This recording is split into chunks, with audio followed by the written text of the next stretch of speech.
तर संध्याकाळ झाली आणि मी आलोय इकडं मॅडमच्या पुढची बसलोय. म्हणलं आधी विचारून बसावं नाही का. चलायचं झाडा विचारून बसलो नाही तर परत म्हणाले उठा तिथनं. म्हणलं मग काय तर बघा उन्हामुळे पक्ष्यांना इथं हे केले नाही का पाणी पिण्यासाठी वगैरे खूप छान. ज्याने कोणी केले त्याला चांगला आशीर्वाद पक्ष्यांचा तर भेटत असेलच नाही का. गुड मॉर्निंग, नमस्कार, स्वागत आहे आजच्या नवीन ब्लॉग मध्ये. शहरामध्ये चिमण्यांची चिवचिव आणि कावळ्याची काय काव काव ऐकू येणं म्हणजे भाग्य समजायचं नाही का. कारण आज पहाटे जरी उठलं तरी 5 वाजल्यापासून सगळं ट्रॅफिक म्हणजे नाही का गाड्या वगैरे हे ते सगळं चालूच असतंय. अशामध्ये आज आपण आलोय डोंगरावरती कारण खूप दिवस झाला आलो नव्हतं. एक आपलं दुकान चालू करून जवळजवळ किती तारखेला केले, 5 तारखेला केले, म्हणजे आज 20 दिवस झाले. त्याच्यामुळे खूप वैतागून गेलोय. वैतागून म्हणजे कामगार, मालक, चालक सगळं आपणच आहे. त्यामुळे ही आपली सुरुवात असल्यामुळे खूप अवघड होते. खूप मुलं पण खूप वैतागून गेलेत म्हणजे त्यांना कुठं बाहेर नेता आलं नाही, काय नाही. सकाळी उठायचं, जायचं शॉपवर, घ्यायचं. त्याच्यामुळे माझं वर्किंग आहे. मग त्यातले त्यात एवढं बरं आहे की माझं वर्किंग असल्यामुळे, फील्ड असल्यामुळे ट्रान्सपोर्ट म्हणा किंवा काय ते मला करता येते. पण बाकीच्या गोष्टी लय अवघड आहे. खूप दिवसातून आलोय त्यामुळे लगेच धाप लागायला लागली. असं 1-2 किलोमीटर आहे डोंगरवरती. ते गेल्यानंतर आता बघू नाही का. सकाळी म्हणलं चालणं तर खूप महत्वाचं आहे. व्यायाम तर नाही ती नाही पण चालायला तर पाहिजे. कारण आरोग्य असलं तरच सगळं आहे नाही का. जर शरीरच चांगलं नाही तर मग काय करणार. बाकी सगळ्या गोष्टी करताच येत नाही आणि एवढं प्रेशर येते, टेन्शन येते नाही का की बस. पण असो, चालू आहे आपला प्रयत्न. आपण काय हटणार नाही. जोपर्यंत सक्सेस होते तोपर्यंत आपलं एकच ध्येय आहे की आपल्यामुळे कोणाचं तर काहीतरी चांगलं हो, आपल्यामुळे कोणाचं तरी घर चालावं. या दृष्टीने आपण व्यवसायामध्ये उतरलोय. आणि त्याचबरोबर आपला फक्त बेस आहे, पाय आहे.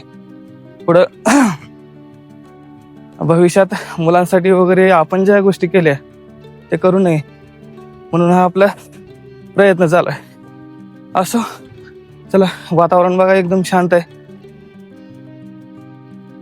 बघा. खूप मस्त वाटतंय. थोडा रात्री पाऊस पडल्यासारखा झालाय म्हणजे रिमझिम वगैरे. घरामध्ये एवढं गरम होतं की बस. पण बाहेर जरा थोडं शांत आणि रिलॅक्स वाटतंय. कंटिन्यू जर 7 मिनिटं जर चाललं तर मेंदूमधलं जे डोपामाइन असतं किंवा काय ते ऍक्टिव्ह होतं आणि त्यामुळे प्रसन्न वाटायला लागतं. असं काय तर ते आहे. असो, चला आता निघालोय. 6 वाजून 5 मिनिटं झालेत. वरती जायला किती वेळ लागतो बघू. तर फायनली वरती आलोय आपण. जवळजवळ 20-25 मिनिटाचा प्रवास करून नाही का. आणि एकदम फ्रेश वाटतंय. फ्रेश म्हणजे तसं थोडं बाकासच आहे बरं का. कारण एवढी ही नाही आहे, टवटवीतपणा नाही किंवा हे नाही, उत्साह नाही इथं सुद्धा. उन्हामुळं सगळे बेजार आहे.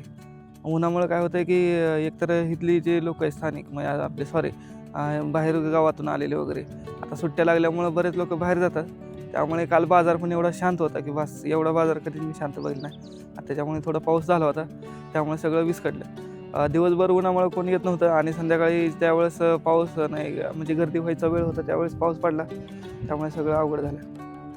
असं काही प्रॉब्लेम नाही. मी वरती आलोय आणि इथं जे बॅक साईडला तुम्हाला दिसते इकडं समोर, त्या तिकडे जे आहे ना ते विठ्ठल रुक्माईचं मंदिर आहे. तिथं जगद्गुरू संत तुकाराम महाराज या ठिकाणी ध्यान करण्यासाठी येत असेल.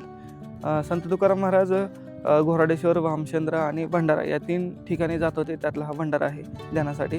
आणि त्या प्रत्येक ठिकाणी, प्रत्येक डोंगरावरती तिथं बौद्धांची गुफा आहे. पण आता ते बरंच त्याचं वेगवेगळं हे केलेलं आहे किंवा काय, म्हणजे असं मी नाही म्हणत आहे. पण आहे काही लोक म्हणतात किंवा तशा खानाखुणा किंवा जे काय आहे ते आहे त्या ठिकाणी. शिलालेख आहेत वगैरे, ते बौद्धकालीन वगैरे असं त्या ठिकाणी असेल. पण आत्ता सध्या त्या ठिकाणची कंडिशन वेगळी आहे.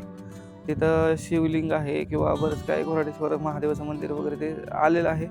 ते एवढे आपल्याला काय अभ्यास त्याचा नाही आहे. पण ती कंडिशन सध्या त्या ठिकाणची आहे. पण पूर्वी जर बघायचं म्हटलं तर त्या ठिकाणचे जे शिलालेख जे आहेत बौद्धकालीन वगैरे ते आहेत अजून. असं आता थोडं रिलॅक्स होतो आणि आता घरी निघायचं आपल्याला. कारण 6:30 वाजलेत. नंतर पण अजून जाऊन आवरायचं घरचं. त्याच्यानंतर एडिटिंग आहे, बाकी सगळं आहे. आपलं कसं जे मोठे व्यावसायिक असतात त्यांचे सगळे ना पूर्ण टीम असते, मार्केटिंगची झालं, एडिटिंग झालं, सोशल मीडिया झालं, बरेच सेल्स वगैरे. पण आता सगळ्या सुरुवात जी आहे ती आपली सुरुवात आपल्यापासूनच आहे. त्यामुळे एडिटिंगपासून, मार्केटिंगपासून, ट्रान्सपोर्टपासून, मालक चालक वगैरे सगळं आपणच आहे. त्यामुळे थोडं कष्ट आहे. मी आणि आमची धर्मपत्नी अशा पद्धतीने आहे. असं होईल हळूहळू सगळं ठीक, पण प्रयत्न करणं सोडायचं नाही. तर बघा सूर्य पण आलाय मस्त मध्ये नाही का, सूर्यदेवांचा नमस्कार, खूप छान आहे. पण थोडं बघायचं, एवढी ज्यावेळेस मी याच्यापूर्वी आधी जे यायचो ते खूप प्रसन्न असं वातावरण वाटायचं. पण आता काय एवढं शांतच आहे. बरंच आर्मीचे भरतीचे वगैरे जे पोरं होते तिकडे अकॅडमीचे वगैरे बरेच यायचे, पण आता बहुतेक त्यांच्या परीक्षा झाल्यात असं वाटतं मला, कारण आता कोणी इकडे दिसत नाही आलेलं नाही का. असो चला आता निघतो घरी. तर सकाळचं जेवण वगैरे करून झाले आणि 9 वाजलेत आता, आणि आम्हाला व्हिडिओ काढायला काय झालं की दुकानामुळे वेळ मिळत नाही, काय नाही नाही का.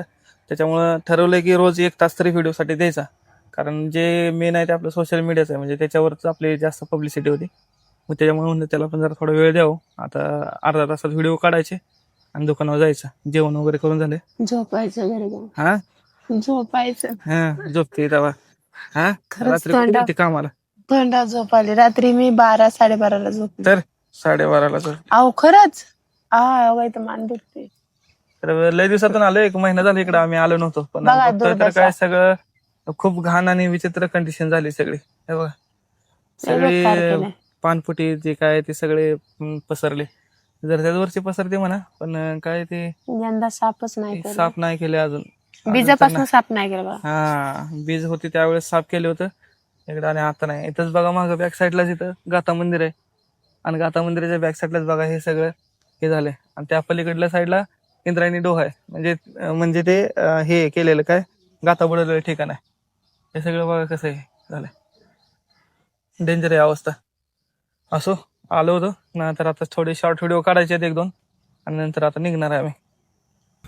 तर संध्याकाळ झाली आणि मी आलोय इकडं मॅडमच्या खुर्ची बसलोय. म्हणलं आधी विचारून बसावं नाही का. विचारून बसलो, नाही तर परत म्हणाले उठा तिथनं. म्हणलं मग काय तर, त्याच्यामुळे विचारलं आधी आणि मग बसलो खुर्चीवर. म्हणलं बसा बसा म्हणले. हा म्हणलं बाबा ठीक आहे, हाय अजून तरी इज्जत आहे. अजून तरी इज्जत आहे. कशी हसते आज. मी लय खुश आहे. साडी जाणार इकडच्या साईडला उत्तरेला, मसाला जाणार दक्षिणेला, ज्वेलरी जाणार पूर्वेला. सगळं चालू झालंय. 2-3 दिवस झाले आम्ही जे व्हिडिओ टाकत होतो ऑनलाईन, त्याचं काहीतरी फायदा होतोय. पॅकिंग करायचे सगळ्याचे, जे शॉपिंग केले शॉपिंग वगैरे करून आलोय. शॉपिंग म्हणजे बॅग वगैरे जे लागणार होते ते घेऊन आलोय सगळं. परवा दिवशी पण नाही का ज्यांनी ऑर्डर केली त्यांना आता ऑर्डर भेटून जाईल, कारण उद्या मी पाठवणार आहे सगळे पार्सल. उद्या रविवार आहे, उद्या पाठवणार. उद्या रविवार आहे, उद्या पाठवून देणार आहे. त्याच्यामुळे नाही का आपलं काही नवीन असल्यामुळे प्रत्येक गोष्ट आपल्याला विकत आणावं लागते, त्यामुळे थोडं भांडवल जास्त लागतंय. पण असं काय प्रॉब्लेम नाही, हळूहळू सुरुवात होते. जरी चांगले कडक म्हणतात ना, ते कडक दगडावर नसली तरी नंतर मऊसूत पाय होतात. असं म्हणजे काय असेल ते असेल. जसं माझ्या नवऱ्याचं काय मनावर घेऊ नका बघा, तेच मालक आहेत. तर काय सांगायचं, सकाळी आलो का झाडून काढावं लागते, सगळं करावं लागते. आहे का ना दिवस झाडून कोण काढतं दुकानातलं? मला काही माहिती नाही. म्हशी लागलाय बघा. आता कामावून आल्यावर दिव्याला आणि शंभूला घेऊन आलं. मधलं काढून खाल्लंय, काढून टाकले आणि खाल्ले ना. किती हुशार आहे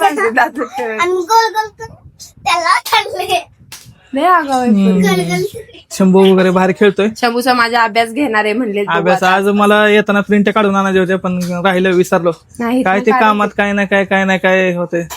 पीडीएफच्या प्रिंट इथं पाठवून द्या. 4-5 दिवस त्याचा चांगला अभ्यास वगैरे, म्हणजे आता रोज त्याचा जर थोडा अभ्यास लक्ष दिलं ना, 1 तासभर हुशार आहे तो. त्याला क्लासची पण गरज नाही, आम्ही लावलाच नाही त्याला क्लास. पण अर्धा तास जरी रोज त्याला चांगलं हे केलं ना, शिकवलं ना, तरी सुद्धा तो हुशार बनतोय. आणि तो करतो. आता थोडं लक्ष दिलं ना मग काय विषय नाही का. थोडा अर्धा तास लय झालाय. हळूहळू मग ते शिकत जाते. एकदा आवड निर्माण झाली का मग ते करत बसते. कारण मी आहे अडाणी, मला लिहिता वाचता येत नाही, म्हणून माझा नवरा अभ्यास घेणार आहे. फक्त पैसे मोजायला मला बरोबर पैसे तेवढे मोजायचे बरोबर. खरंच अडाणी माणसाचं एक वैशिष्ट्य आहे हो, त्यांना लिहायला वाचा येत नाही, लाखाचा हिशोब सांगा तोंडपाठ करतात. आमची मम्मीच बघा घे, अंगठा बहादूर आहे, पण बघा हिशोब कसा करते. बघितलं का मम्मी जे काय सुद्धा शिकली नाही हा? शिकली नाही म्हणजे तिची बालवाडी पण झाली नाही. नुसती ती काय म्हणते ती दूध आणि अंडी घेऊन यायची बालवाडी हा. आणि घरी यायची नुसती खायापुरतीच सुकडे जायची सुकडे खायला जायचे काय नसते सुकडे नाही अंडी आणि दूध भेटायचं तेव्हा. तेवढं घेऊन भावाला असं काकाला घेऊन हा. घरी यायची निघून. म्हणून तर गुबगुबीत आहे हा पण हिशोब सांगा तिला तोंडपाठ करते. किती झालं 5 आपण म्हणतो ना 5 8 किती 3 4 किती ती तोंडपाठ सांगते. आता आपण तरी काय आकडा मोजतो. ह्याच्यात अजून 1-2 महिन्यांनी हे अधिक महिना आहे ना आई एका अधिक महिन्यात कानातले केले आज. मग ते अधिक महिना काय जर त्या वर्षी येतोय का 3 वर्षातून येतो मग 3 वर्षातून येतोय म्हणलं काय तर घ्यायला पाहिजे का नाही अधिक महिन्याचं हा म्हशीचा हे घेऊ आपण काय म्हणतो कांडा कांदा घेते आणि तूच घालून फिर म्हशीचा लोणना ही पोरगी सकाळी मला म्हैसच म्हणली की होय दिव्या शिवानी दिसती म्हणली. मम्मी कशी दिसते रेड का हाय का काय दिसते तिच्याकडे दावा थांबा थांबा ए ग- काय दिसते मम्मी उन्हाळी मम्मी काय दिसते मम्मी उन्हाळी अगं शंभर मम्मी कशी दिसते हा बघा ह्याला म्हणतात पोरग आणि बाप आणि ही लेक हा एका माळेचं मणी ववायलाच नाही कोणी म्हणून नाही. दिव्या ती ठेव तसं करू नये आहे का काडी घेऊन चालली बघ ए खरं खराटा काय तुम्ही हे करत नाही. बघा मस्त असं साफसफाई केल्यापासून एकदम छान. ती कधी कर की ही कधीच धावती 2-3 तर अहो इथली पण केली की मी बघा की पुसून काढलं का हो का अहो खरंच पुसलंय बघा ही सारखंच बसतंय हो त्याच्यावर. हा, बरं हा. बॉक्स बिक्स तुम्हाला चकाचक दिसत नाही हे बघा. हा बघा हो बघा मित्रमंडळी बघा तर स्वच्छ आहे हो. बघा मित्रमंडळी बघा इथं देवपूजा झाली माझी. हाराज आणलं नाही आज उद्या आता आणतो गणपतीचा फोटो किती मस्त आहे मस्त आहे बघा. चला आता थोड्या वेळ थांबायचं आमच्या किती नवऱ्याने वाजले टक्कल केलंय बघा. 7:30 वाजत आले नाही आज जरा थांबा ना हो शनिवार माणसं येते तरी काय रोज काय घरी बर बर ये जाऊ काय? जाऊ आज गेलो पावभाजी करू पोरांना खायची हो बाहेरचं आणण्यापेक्षा खाऊ दे ना घरी बर केलं. बर खावा खावा काय करायचं ते बटाटे करा. फ्लावर आहे गाजर आहे हा फक्त बीट घ्यायचे आणि नाही. पाव बस काय नाही घ्यायचं. बर बर सगळं चालेल टाक. चला आता जातो मी एक ऑर्डर घेऊन आलोय डॉक्टरची येताना ते देऊन येतो तिथं जायचं जवळ आहे का ना जाऊन येतो जरा तेवढंच काहीतरी काम करतो संध्याकाळी झालं तरी काम करावं लागतं मग काय खायला भेटत नाही घरात मग नाही. तर आजची मेजवानी आहे आमची पाव आणि भाजी हे बघा, भाजी पावभाजी पावभाजी बघा, लिंबू. महाग झाले. 5 रुपयाला एवढंच लिंबू आले मला भूक लागली नाही का तरी त्यांनी खाल्ली भेळ. आज जरा लवकरच आलो होतो आम्ही लवकर तरी काय 9 वाजता बरोबर बंद केलं 10 वाजले असतील आता. आता 10 वाजले ते काय ठरलेलं टाइम आहे काय टेन्शन नाही रोज मला 12 वाजतात हा जमतंय बघा ना आहे का नाही गरम वगैरे बसवले चांगलं तर झालं का मित्रांनो कसं झालंय बघू हा दिव्या कसं झालंय का भेळ छान बनते ती. छान म्हणते का अच्छा मग कसं झालंय रे छान झालं. छान झाले काय गं? हा काय नाही. तर मित्रांनो अशा तऱ्हेने केलंय बघा आज पावभाजी केली घरच्या घरी आचारी स्वप्नाली गेजगे यांनी आज बनवलाय पावभाजीचा बेत कसा झालाय सांगितलंय सगळ्यांनी पण बघू आता नाही का तुम्ही कसं सांगा ना तुमचं लई मेन आहे व काय काय म्हणताय काय नाही वागलं जम करताय झालं असेल की चांगलं झालं असेल की होय आता पोरं म्हणते ते म्हणले मग काय तर पोरांना काय कळतंय कांदा दे की. कसं काय कळत नाही कांदा दे की. तर या मित्रांनो जेवायला संध्याकाळचं जेवण आपलं नाही का लाईटली कशा सवय पाव बिव जिरत नाही लवकर खाल्लेलं नाही का पण पोरांना बाहेर सकाळी डोंगरावर गेलो चालायला नाही का आणि दम लागत होता जास्त आणि आज म्हणलं तसलं बंद करावं तर काय येताना चहा पिलो परत संध्याकाळी 2दा चहा झाला आता काय ते बाहेर असलं का मग कोण नाही कोण भेटतंय वगैरे हे ते त्याच्यामुळे काय नाही म्हणता येत नाही असो तर चला या पावभाजी खायला पावभाजी खायला या आणि भेटूया आपण आता उद्याच्या ब्लॉग मध्ये तोपर्यंत काळजी घ्या तुमची घरच्यांची okay good night bye bye